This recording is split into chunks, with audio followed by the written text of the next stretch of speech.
welcome back to Founders Fail, Lessons Learned. My name is Jose Castillo, and today we are joined with one of the founding board members of FoundersForge, a regional entrepreneurship network, Karlee Goodwin. Karlee, thank you so much for joining us. Hey, thanks so much for having me. I love talking about stories and how we can learn from them, but I wanted to start out with a quote. This is from Napoleon Hill. He said, "Most great people have achieved their greatest success one step beyond their greatest failure." Do you agree or disagree with that quote? Absolutely. I think on a personal note, I would not be where I am today in my career if I hadn't failed in my standards in one job that catapulted me to another totally different industry than what I thought I was supposed to be doing. So yeah, really, really cool stuff. So how would you define failure? I know that's a big word. It means a lot of different things to a lot of people. Yeah. But for you personally, how do you view failure in your life? That's a great question.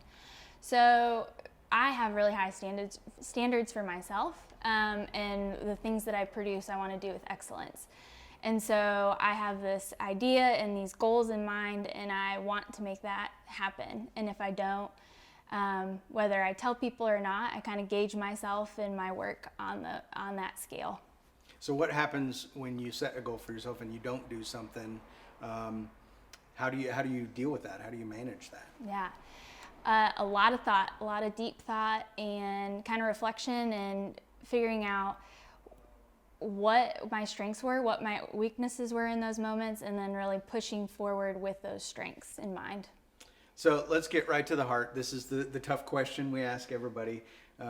In business or in life, what do you feel is your greatest failure? Yeah, well, most recently, I was a founding member of a startup, and I was so excited to jump right in and to change the culture and to put these processes in place. And those are two things I'm really passionate about, culture and processes.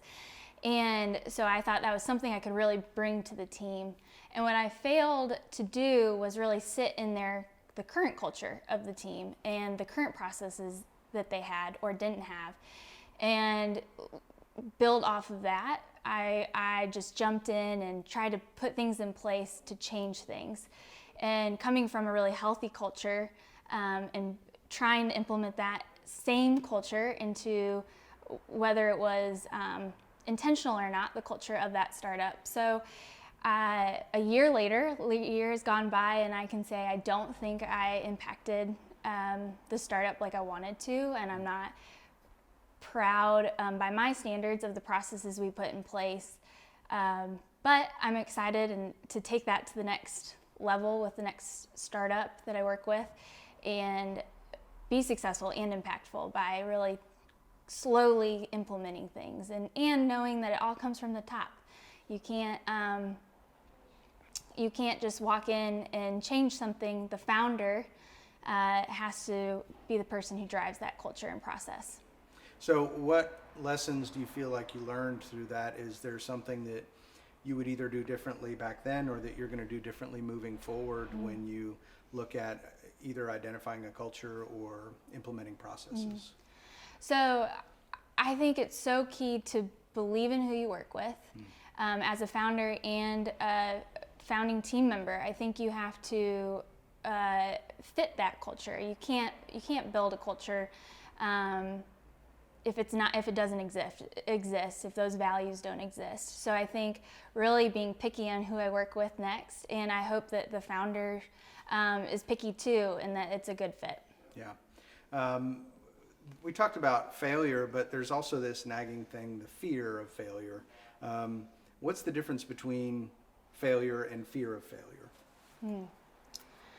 I think skydiving is a really good example of this. Yes, it is. Yes. Which I've done it before and I loved it, but I was definitely afraid to jump out of that plane.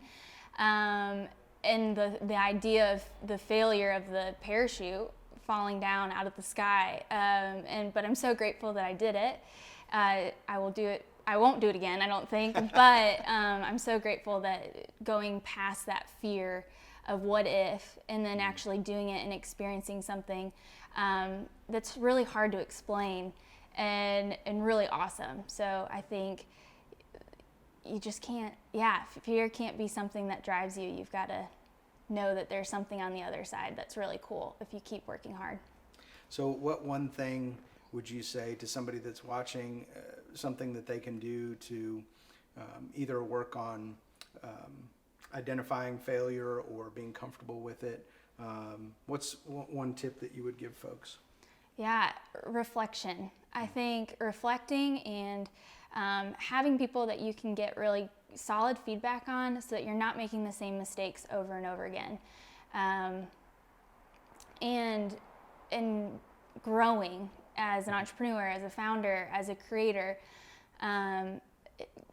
growth. It doesn't stop, and just because one thing fails, you need to build on all those lessons, not just say, well, scrap it, we got to start all over and do the same mistakes over again. That's excellent advice. Well, thank you so much for joining us. Yeah. I really appreciate it.